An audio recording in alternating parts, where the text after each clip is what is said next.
Gulf. So I'm there, and man, all of a sudden I hear a tornado, because you hear them. Normally, if you'll pay attention to your surroundings, you can hear them before you see them. They sound like a train coming, because they do.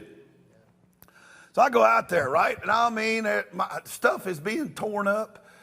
Because I went out there, and it's literally, I'm holding on to a 4x4 post, and it's picking my feet up, because he wants me as well. And my wife, I can't hear her, but she's over there, come back inside. So I'm out there, right? And I mean, this thing is horrendous. And it's taking roofs and stuff that you don't want taken. So I go out there, and I'm holding on to the grass. I'm holding on, literally. And I mean, this thing's trying to pick me up. And then when I get out there, this happened. All of a sudden, the lightning started showing up, and now it's too far to the house. If I start running, it's going to nail me. Look, at one time, there were 8 lightning bolts. I was in a cage, a lightning cage. And I'm going, are you serious? What the? But I'm out there, and that thing hit all around. I'm looking around. It's 360 lightning. And I mean, all the hair on me is sticking all up. And I felt fear. And I said to heaven, they missed. Look, no kidding. Look, they're all around. I'm, what the freak? You wouldn't have went outside. My wife didn't.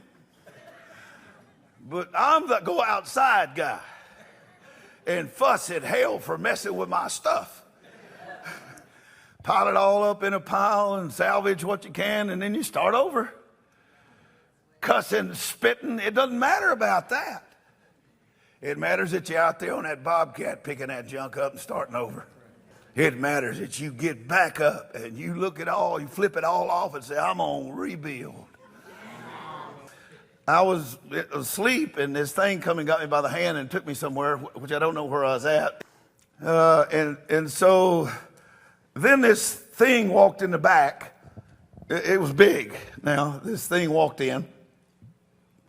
And I've never seen something like it. So I'm watching him close, because he doesn't look evil. But I've noticed about hell is a lot of times they don't look evil sometimes, and that's how they get you.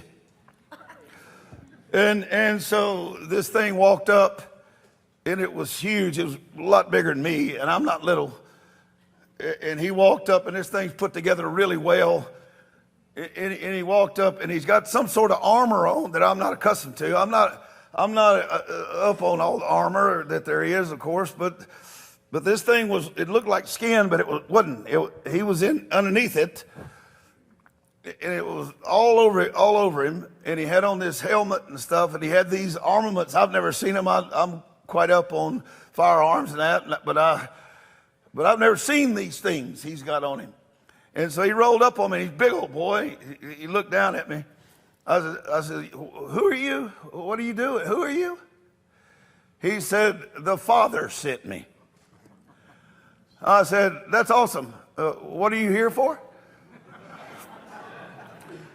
Here's what he said. Now, this thing's talking to me, and he says to me, y'all asked for help, and I was the allotted one that came. I'm here to help you. I said, okay, well, you're welcome, but seems to me like you're in the wrong spot, because in here we're all soldiers and we're good. Won't you get out there and kill something? Go out there and make things better for me, make my job easier. And here's what he said. He said to me, because I'm thinking like I want help, and I don't need you come here telling me you're here to help without pulling the trigger on something. Help to me looks like my enemies are getting, So help has arrived. I've seen it with my own eyes. So, and I've talked to it. So I need you to believe. I don't need you to believe what you see. I need you to believe what you don't see. And then that thing brought me back, put me back, and I woke up, I'm in my bed, but I wasn't in my bed, but I am, and it's not confusing, but it is. Because I saw it. I'm telling you, I was there.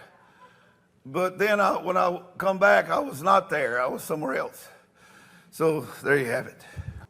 I was down in Belize a few weeks ago, months, I guess now, April, sometime.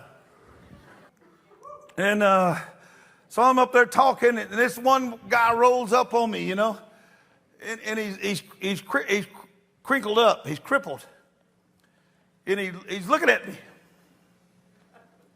Okay, so, and this guy's sitting there, you know, and he's crippled, and I said to him, "What do you want?" He said, "I listened to you for 2 nights." He said, "I don't believe much of what you say." He said, "But I don't have any choice." I said, "I'm fortunate for that. What is it?" He said, "I was working like you're supposed to be. I was actually praising God, and my tractor hit a stump. It was in the bush, and I didn't see it. Flipped back over on me, crushed me. They saved my life, but I can't work." He said, "Now, if what you're saying is true, fix me." I said, "I'll do it." And I'm telling you, I was sitting there. My grandson Corbin was with me. We laid our hands on this guy, and some more of the believers, lots of us did. He had no emotions whatsoever involved. He had no faith involved. He didn't believe me at all.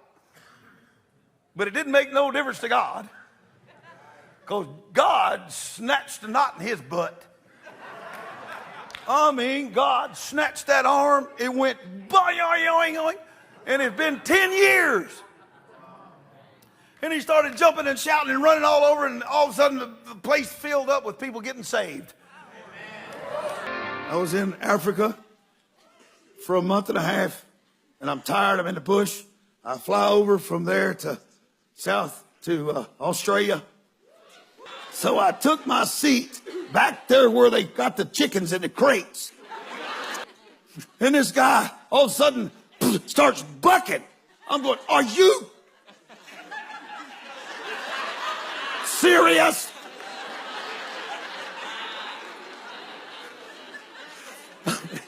I mean, that joker is letting off gas.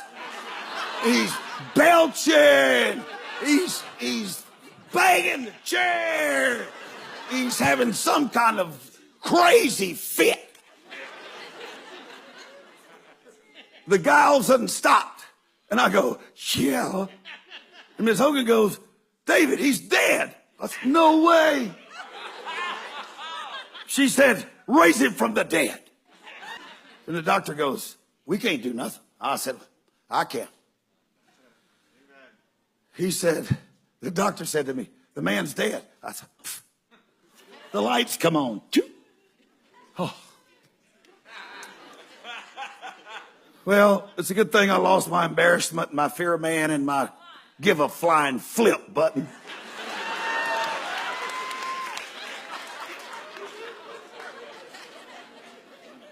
I'm serious. I put my hands on it. I'm over him now.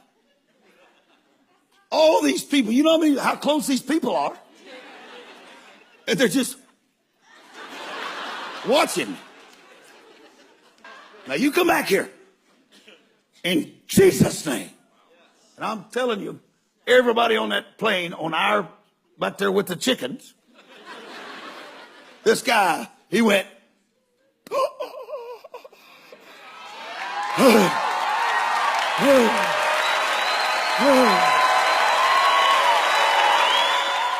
We land in Los Angeles. We're getting off now. We're fixing to go through customs, right? And that man and that woman, that man turned around and he looked at me. He said, "I ain't felt this good in years. Go and have your heart checked out. I'm pretty sure you got a new one." He said, "Do you understand how awesome it is to have you sitting that close to me?" I've noticed about hell is a lot of times they don't look evil sometimes, and that's how they get you.